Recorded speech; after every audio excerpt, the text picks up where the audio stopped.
iblis tiba-tiba muncul dan berdiri di hadapan Nabiullah Yahya alaihissalam. Ia melihat ketentuan Allah Subhanahu wa taala yang agung. Tiba-tiba iblis tadi itu berubah bentuk menjadi mirip hewan yang buruk dan bentuk fisiknya sangat menakutkan.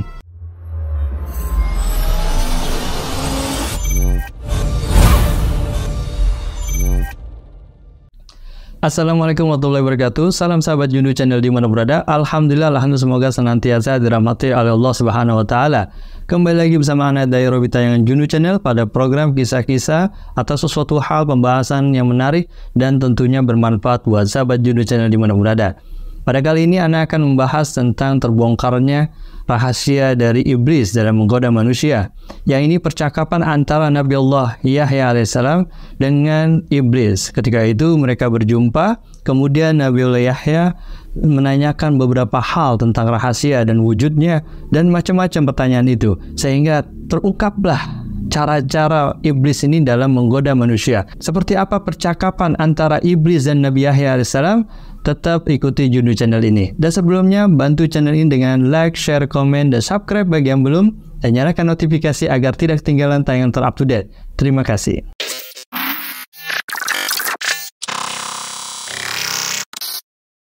Bismillahirrahmanirrahim. Abu Muqatil meriwayatkan dari Saleh bin Sa'id Abu Sahal dari Al-Hasan bahwa Rasulullah SAW bersabda, suatu ketika iblis laknatullah alaih, sang pengingkar Allah SWT, datangin para nabi dan berbicara dengan mereka. Dan ia datangin itu semua nabi, mulai dari Nabi Nuh alaihissalam sampai Nabi Isa alaihissalam, kemudian kepada nabi-nabi yang hidup di antara keduanya. Namun tidak ada nabi yang paling banyak dan paling enak diajak kecuali Nabiullah Yahya ibni Zakaria alaihissalam. Nah, jadi ini ceritanya sahabat Jundu, suatu hari itu iblis nemuin Nabiullah Yahya. Ketika iblis itu hendak pergi, Nabiullah Yahya alaihissalam berkata kepadanya, Abu Murrah, sebenarnya namanya adalah Al-Hars dan gelarnya adalah Abu Murrah. Allah SWT menyebutnya dengan nama iblis karena ia terputus dari segala kebaikan. Justru sujud kepada Nabiullah Adam alaihissalam, tapi ia menolaknya. Disinilah gelar iblis itu dia dapat. Nabi alaihissalam tanya nih kepada iblis, Abu Murrah, aku mau nanya nih, meminta satu hal kepadamu. Aku harap kamu tidak menolaknya. Kemudian iblis jawab nih, ya, Ana akan mengabulkan untukmu, wahai Nabiullah Yahya alaihissalam. Mintalah. Kemudian Nabiullah Yahya langsung menyampaikan maksudnya, yaitu aku ingin engkau menampakkan wujud aslimu dan rupa aslimu, pokoknya tampakin dah wujud aslinya, serta perlihatkan semua perangkap-perangkapmu yang engkau gunakan untuk membinasakan manusia. Nah, iblis dengar nih permintaan Nabi Yahya nih, kromannya rada berat nih. Langsung dikata iblis, Anda meminta sesuatu yang berat nih. Permintaan Anda membuatku dalam kesulitan. Namun aku tidak bisa menolak permintaan Anda, wahai Nabiullah Yahya. Hanya saja aku harap jangan sampai ada orang lain yang bersama Anda yang melihatku. Mungkin khawatir nanti jadi rahasia terbongkar gitu. Jadi ini Nabiullah Yahya melihat wujud asli iblis dari Abu Murrah. Dahsyat luar biasa. Seperti apa itu rupanya? Akhirnya keduanya bersepakat dan menentukan waktu dan tempatnya. Lalu esoknya iblis tiba-tiba muncul dan berdiri di hadapan Nabiullah Yahya alaihissalam. Ia melihat ketentuan Allah Subhanahu wa taala yang agung. Tiba-tiba iblis tadi itu berubah bentuk menjadi mirip hewan yang buruk dan bentuk fisiknya sangat menakutkan, seperti babi. Wajahnya seperti wajah kera dan matanya memanjang sama seperti mulutnya. Kayak gimana itu wajah model begini? Ia tidak memiliki janggut, nggak punya janggut. Rambut kepalanya jarang dan mengarah ke atas. Susah ada digambarin dari model begini. Dan iblis ini memiliki 4 tangan, 2 tangan di bahu dan 2 tangan lagi ada di keningnya. Dan jari tangan iblis ini ternyata ada 6. Hidungnya menghadap ke atas. Hidup menghadap ke atasnya kalau hujan repot nih. Kemudian iblis ini memiliki belalai. Wajahnya mempunyai tengkuk. Mata iblis ini lebar. Dan kemudian kedua matanya kabur. Ia pincang, bongkok, dan memiliki sayap. Luar biasa, Masya Allah. Gambarannya tuh mengerikan ya. Mungkin orang kalau udah ngeliat udah kabur kali ini ngeliat bentukan kayak gini.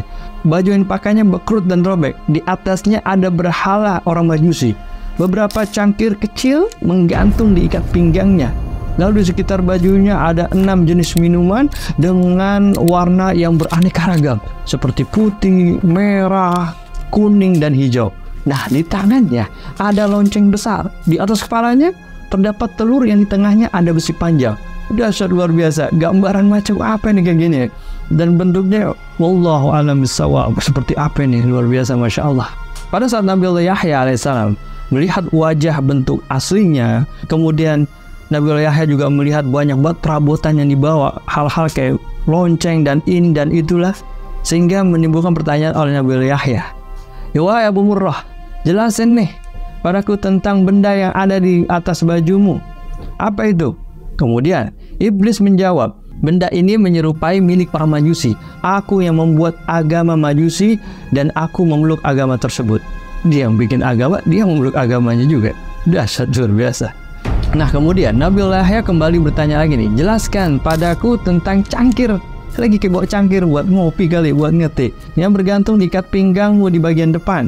Kemudian iblis jawab, wahai Nabi Allah, di dalamnya ada berbagai syahwat dan jerat perangkapku. Yang pertama, aku jadikan alat ini untuk menjerat orang mukmin, yaitu wanita. Apabila dia tetap bisa taat kepada Allah Subhanahu wa taala, maka aku akan mendatanginya lewat mengumpulkan harta yang haram agar dia tamak untuk mendapatkannya. Apabila dia tetap taat kepada Allah Subhanahu wa taala dan hidup zuhud, aku akan mendatanginya lewat minuman yang memabukkan sehingga aku bisa mendatangkan semua syahwat ini kepadanya. Kemudian iblis melanjutkan, aku memastikan ada sebagian perangkap itu yang memperdaya orang mukmin meski ia termasuk manusia yang paling warok. Dahsyat, luar biasa. Hebat deh. Perangkap satu gagal, pakai perangkap dua, gagal, pakai perangkap tiga, dan lain-lain. Jadi udah banyak alternatifnya nih si iblis ini.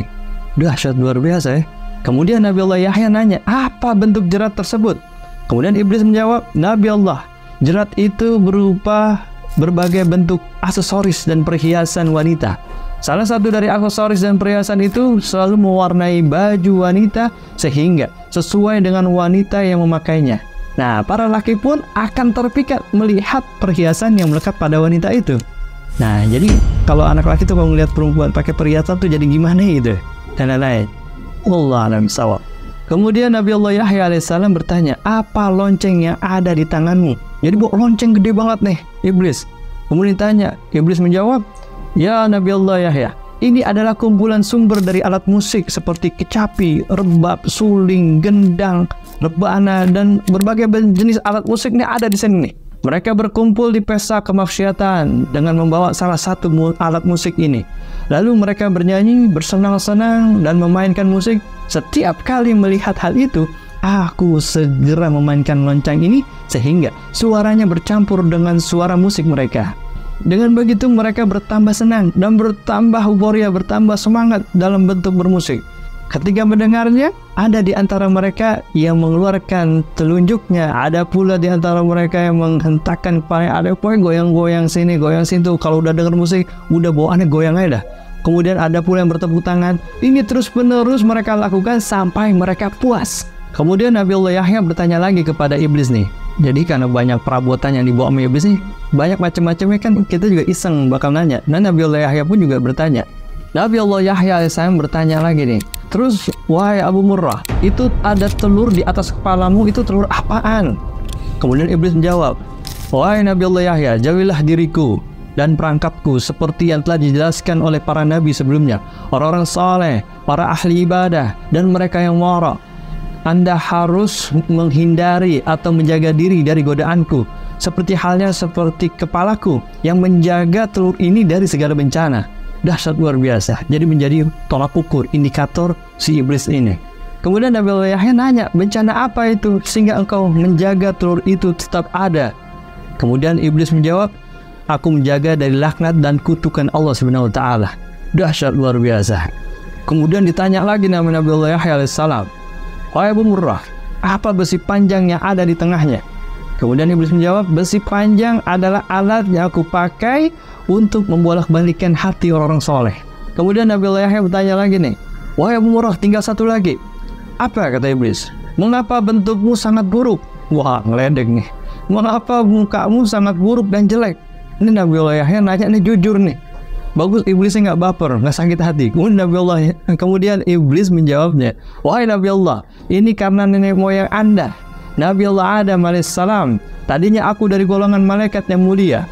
Aku tidak pernah mengangkat kepalaku dari sujud yang kulakukan selama 400.000 tahun. Namun aku melanggar perintah Allah SWT dengan tidak bersujud kepada Nabi Allah Adam alaihissalam.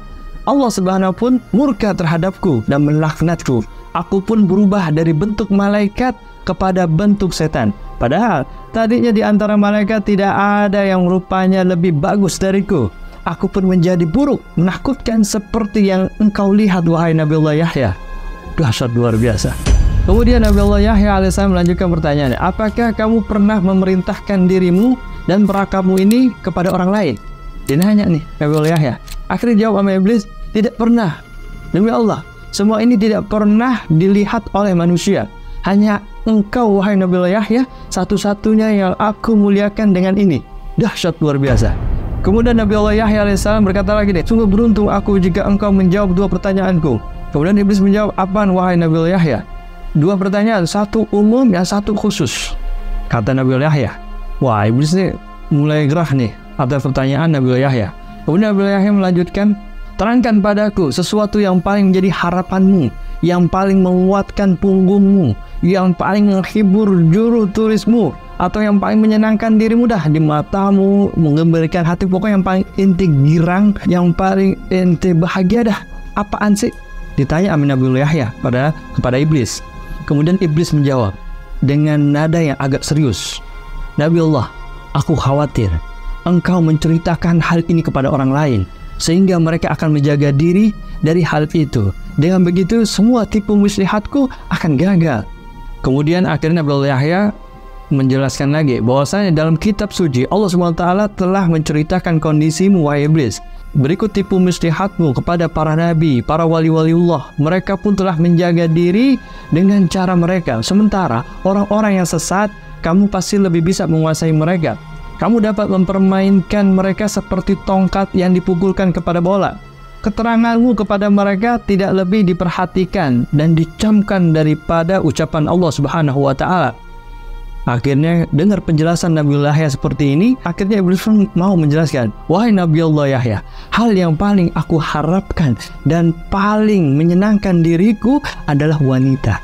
Dahsyat luar biasa. Ia merupakan jerat perangkap dan anak panah yang selalu tepat mengenai sasaran. Aku selalu berhasil dengan mereka. Aku berhasil menjatuhkan wanita dalam kebinasaan. Ketika aku menggoda para ahli ibadah dan ulama, mereka bisa mengalahkanku. Lalu aku kirimkan bala tentara untuk menyerang mereka, tetapi pasukanku juga kalah. Pada saat demikian aku ingat dengan wanita sehingga diriku menjadi tenang, amarahku menjadi reda, emosiku pun tidak lenyap, jiwaku menjadi tenang dan kekuatanku menjadi bertambah. Seandainya wanita itu bukan dari keturunan Nabi Adam alaihissalam, pasti aku akan bersujud kepada mereka. Mereka adalah maduku. Jimat mereka ada padaku. Setiap mereka memiliki kebutuhan, maka aku berusaha membantu mereka untuk memenuhi kebutuhannya. Karena mereka adalah harapanku, saudaraku, gantunganku, orang-orang kepercayaan dan pembantuku. Jadi perangkap yang paling ampuh sama iblis adalah wanita. Dahsyat luar biasa untuk orang-orang yang beriman. Kemudian Nabi Allah bertanya lagi nih, apa sih manfaat yang kamu dapatkan wahai Abu Murrah dengan menyesatkan manusia? Terus dengan apa engkau menguasai manusia? Akhirnya iblis menjawab, Allah Subhanahu wa Ta'ala menciptakan kesenangan dan kesedihan. Allah Subhanahu wa Ta'ala memberikan pilihan di antara keduanya kepadaku saat Nabi Allah SAW diciptakan. Aku memilih syahwat dan kesenangan. Aku juga memilih yang haram, yang keji, yang mungkar, sehingga semua itu yang menjadi kecenderungan dan seleraku. Allah Subhanahu wa Ta'ala juga memberikan pilihan kepada Nabi Adam alaihissalam. Akan tapi Nabi Adam alaihissalam memilih kesedihan, ibadah yang halal, sehingga semua itu menjadi tuntunan dan harapannya. Semua itu menjadi harta dan dagangannya, sementara yang sebaiknya menjadi harta dan daganganku. Jika kehidupannya hilang, orang itu pun binasa. Betapa banyak nih makhluk Allah SWT yang ketika kebutuhan, keinginan, dan tekadnya hilang, dia segera mati dan binasa. Demikian pula dengan hal ini, aku telah memilihnya sehingga menjadi syahwat, hawa nafsu dan hidupku. Ketika hal itu hilang dariku, maka aku akan binasa. Namun, ketika aku berhasil mengalahkannya, maka aku akan senang dan tetap eksis. Seandainya syahwat, hawa nafsu, dan hidupku ada pada orang lain, berarti ia telah mengambil bagian dariku. Aku pasti akan berusaha sekuat tenaga untuk mengalahkannya agar ia tetap menjadi penopang hidupku. Nah, dalam hal ini manusia telah merampas hidupku yang berupa syahwat dan hawa nafsu. Ia menyimpan dan menyembunyikan. Ia telah bersiap-siap memerangiku. Oleh karena itu tidak ada jalan lain bagi si pemilik asli untuk mendapatkan haknya kecuali dengan berperang dan mengalahkan manusia yang zalim itu. Itulah kondisiku dan demikianlah aku senang ketika bisa mengalahkannya. Dahsyat luar biasa. Kemudian Nabiullah Yahya alaihissalam bertanya, apa bentuk kezaliman manusia? Kemudian iblis menjawab, bentuk kezalimannya adalah dia merampas hawa nafsuku dan menyimpannya di tempat miliknya. Kalaulah bukan karena kezalimannya itu, aku tidak akan berusaha memeranginya dan mengambil barang halal darinya, sebagaimana dia telah mengambil hawa nafsu dan barang haram milikku. Dahsyat luar biasa ya. Kemudian Nabiullah Yahya alaihissalam bertanya lagi nih, bukankah nggak masuk akal ya kalau kamu ingin mengambil kembali hawa nafsumu? Padahal kamu gembira kalau dia mempergunakannya dan bersedih kalau dia tidak mempergunakan hawa nafsumu dengan segala urusannya. Jadi bahasanya itu hawa nafsu itu milik si iblis ini. Kalau ada di milik orang kemudian tidak dipakai, itu iblis merasakan itu ada sebuah kezaliman. Jadi gitu. Tapi Nabiullah Yahya merasa nih, logikanya gimana sih? Kemudian iblis menjawab, kalau dia mempergunakan hawa nafsuku, aku tidak bersedih tapi gembira, karena berarti dia telah memenuhi kebutuhanku. Aku malah bersedih kalau dia tidak mempergunakannya. Aku tidak meminta kebutuhanku itu karena ia telah mengambilnya dariku. Aku juga tidak berharap dia mengembalikannya, sebab hal itu tidak melekat padanya, namun aku ingin menggunakannya. Ketika ia mempergunakannya, maka itu berarti dia telah memberikan kepadaku apa yang menjadi keinginan, pilihan, dan hidupku. Dia adalah bagian dari diriku. Jika dia gunakan harapanku, maka itu berarti dia telah membuatku hidup dan bahagia, karena dia mempergunakan sesuai maunya. Akan tapi kalau dia tidak mempergunakannya, maka berarti hawa nafsu tersebut akan tersimpan seperti tahanan. Jika dia berada dalam keadaan terkekang dan terikat, padahal dia adalah nyawa kehidupanku, sehingga seolah-olah aku dipenjara dan terikat, maka aku akan menjadi sedih. Dan di sini aku berperang kepadanya dan sekuat tenaga untuk mengeluarkan hawa nafsuku yang menjadi bagianku, untuk menyenangi diriku dan kebahagiaan hidupku. Dahsyat luar biasa. Dengan begitu, dia mengganti kehidupanku dengan kematian. Oleh karena itu, aku berusaha dengan berbagai cara dan mendatanginya dengan segala tipu daya. Aku kerahkan segala perangkat dan sarana. Aku keluarkan semua tuh, hiburan, berikut, alat-alat dan lain-lain. Lalu aku pukul, aku gerakkan dan aku lambaikan dengan dia melihatnya. Nah, dengan cara itu, dia mulai bermusik dengan semangat. Dia juga kemudian dia mulai mempergunakan hawa nafsu yang ada padanya, yang merupakan itu adalah nyawa dan syahwatku. Aku pun menjadi hidup dan bahagia sampai dia menemukan jalan untuk bergerak dan terlepas dari pohon tersebut. Inilah yang belum aku sebutkan kepada siapapun semenjak aku diciptakan. Seandainya aku tidak melihat kelebihan dan kemuliaan yang Anda miliki, wahai Nabiullah Yahya, aku tidak akan menerangkan semua ini padamu. Dahsyat luar biasa. Jadi sahabat Judu, kalau kita tidak mempergunakan hawa nafsu kita dengan semaunya, maka sama aja kita telah membuat iblis dan golongannya itu bersedih. Kalau kita terus menyimpan hawa nafsu kita dan segala syahwat kita dan kesenangan dunia ini kita tahan di dalam diri kita, maka mereka semua akan memerangi dengan cara segala apapun untuk kita bisa mempergunakan hawa nafsu kita. Itulah maksud inti penjelasan dasarnya. Kemudian Nabiullah Yahya alaihissalam bertanya lagi kepada iblis, tinggal satu pertanyaan bersifat khusus, wahai Abu Murrah. Kemudian iblis menjawab, ya, tanyakanlah padaku, apakah kamu menemukan peluang untuk menggoda diriku dalam pandanganmu? Kemudian iblis menjawab, secara umum memang tidak ada, hanya saja ada satu yang menarik bagiku. Meski begitu, itu sudah cukup bagiku. Ada satu pintu utama yang bisa aku manfaatkan untuk menggoda dirimu, wahai Nabiullah Yahya. Ketika mendengar pernyataan iblis ini, Nabiullah Yahya menjadi sedih, menjadi bingung, suram dan kaget. Kemudian penasaran, apakah itu, wahai iblis? Kemudian iblis menjawab, engkau adalah orang yang banyak makan. Kadangkala engkau banyak makan sehingga menyebabkan pencernaan Anda tidak sehat.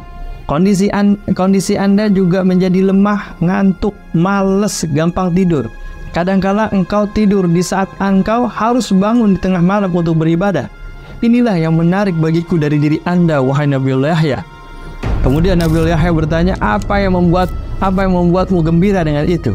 Kemudian iblis menjawab, engkau tidak memperhatikan apa yang aku sebutkan padamu.